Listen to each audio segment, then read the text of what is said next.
A fake news veio com a evolução da tecnologia. As redes sociais proporcionaram algo, fazer que diversas informações falsas circulem a todo tempo para milhares de pessoas, com ferramentas extremamente sofisticadas, com o aplicativo dando ao seu usuário exatamente o que ele deseja ouvir ou ver, fazendo ele entrar em uma bolha e esquecer de ouvir o outro lado. Qualquer pessoa com pouca relevância podem espalhar informações falsas, tendo até mesmo grandes empresas que fazem isso, onde algum político pode contratar elas para queimar a imagem do seu adversário. A verdade é que a fake news virou uma grande arma de guerra. E no vídeo de hoje, veremos como as fake news virou a maior arma do século XXI.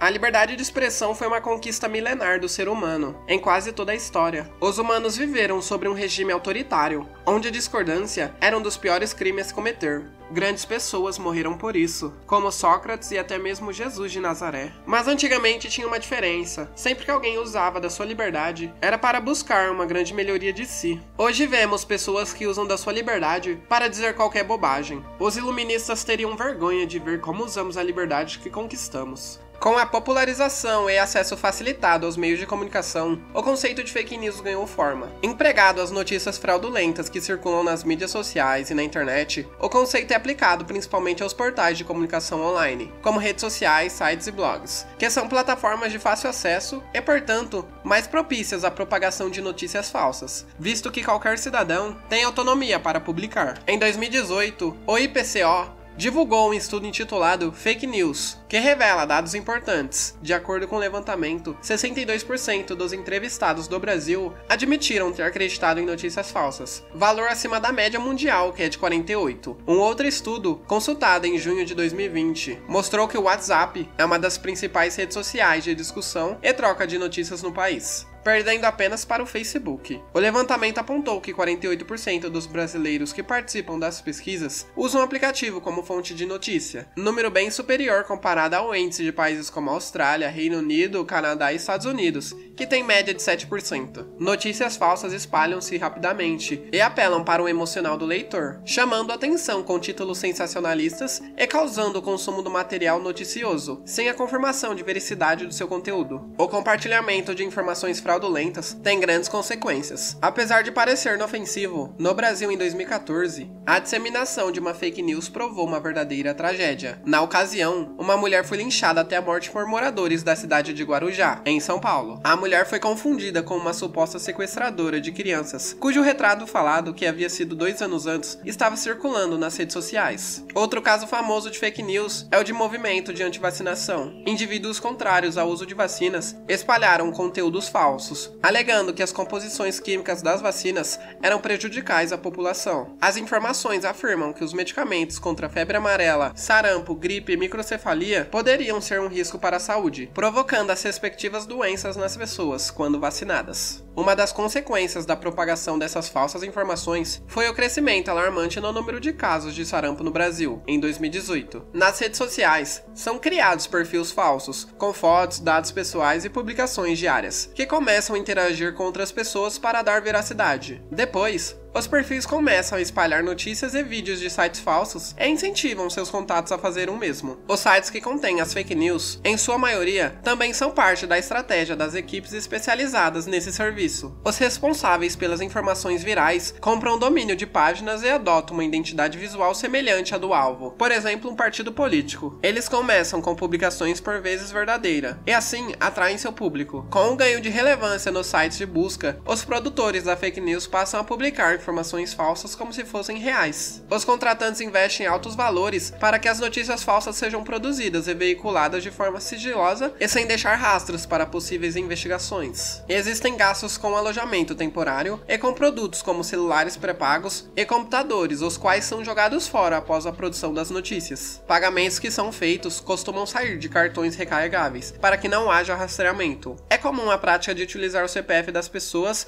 a serem difamadas para que os cartões possam possam ser cadastrados e utilizados. A tática faz com que a vítima que decida investigar a movimentação acabe chegando ao seu próprio documento, impedindo de continuar a procura pelos criminosos. Para evitar a perseguição, os produtores mudam de local constantemente, assim como os profissionais de tecnologia da equipe alteram o IP, e os conteúdos produzidos é guardado nas chamadas nuvens. As páginas de fake news têm maior participação dos usuários das redes sociais do que as de conteúdos jornalísticos real. Entre 2017 a 2018, os veículos de comunicações tradicionais apresentaram a queda de 17% em seu engajamento, enquanto os propagadores de fake news tiveram um aumento de 61%. Para legitimar as fake news, as páginas que produzem e divulgam esse tipo de informação costumam misturar publicações falsas com reproduções de notícias verdadeiras de fontes confiáveis. Outro problema presente nas redes sociais são as chamadas sensacionalistas, que induzem ao erro. Quem deseja espalhar um boato pode retirar de contexto um dado ou uma declaração para usar em seu título ou no texto de sua postagem. Outra característica das fake news é a utilização de montagens em vídeos e em imagens. O usuário da internet é muito visual, por isso, uma foto manipulada ou fora de contexto pode ser facilmente divulgada como verdadeira. Mas mesmo o mundo em caos, há um caminho contra essa doença social. E a Finlândia é um exemplo para o mundo seguir. A Finlândia é uma sociedade de alta confiança. De acordo com a OCDE, 71% da população finlandesa confia no governo, em comparação com a média da OCDE, que é de 41%. E não é apenas o governo central, o parlamento, o serviço público, a política e a mídia. Todos desfrutam de altos níveis de confiança. Em um estudo anual do Instituto Open Society, o país lidera um gráfico global que mede a resiliência à desinformação. Isso significa que os finlandeses acreditam em tudo o que lê nos jornais e nunca procuram informações nas redes sociais. Mas quando fazem, a maioria tem a capacidade de avaliar criticamente as informações. Esse escudo contra a desinformação está sendo duramente testado em países como o Brasil e Estados Unidos, principalmente em épocas eleitorais. O sistema escolar finlandês é a pedra angular na luta contra as notícias falsas. O pensamento crítico e a analfabetização midiática fazem parte do currículo há muito tempo. O currículo foi revisado em 2016 para ensinar às crianças as habilidades necessárias para identificar o tipo de informação falsa que se espalhou nas redes sociais durante as campanhas eleitorais nos Estados Unidos e no Brasil. Eles ensinam o pensamento crítico em várias disciplinas. Por exemplo, nas aulas de matemática, eles analisam como as estatísticas podem ser manipuladas. Na arte, um projeto típico seria que as crianças criassem suas próprias versões de um anúncio de shampoo. Pode ser uma foto mostrando que o cabelo não é tão brilhante ou radiante quanto foi prometido no frasco. Nas aulas de idiomas, os alunos comparam a mesma história escrita como texto baseado em fatos e como propaganda. Na história, elas comparam cartazes de guerra na Alemanha nazista e nos Estados Unidos, por exemplo. Outra linha central de defesa contra as notícias falsas é a Agência Nacional de Suprimento de Emergência do governo. O governo trabalha com empresas privadas e a mídia para aumentar a resiliência da sociedade às ameaças a preparar as pessoas para todos os tipos de notícias falsas. A abordagem da Finlândia é ficar à frente da onda de desinformação e não correr atrás dela. A experiência na Finlândia indica que a moderação proativa em tempo real pode fazer a diferença. A alfabetização em mídia social está no centro do plano de longo prazo da Finlândia, mas no Brasil, isso está longe de ser realidade. Nos Estados Unidos, instituições de caridade e projetos têm pressionado por uma legislação mais permanente em todo o país para garantir que as crianças aprendam esse tópico nas escolas. Houve um projeto de lei aprovado em Illinois no ano passado, por exemplo, que obriga todas as escolas públicas de ensino médio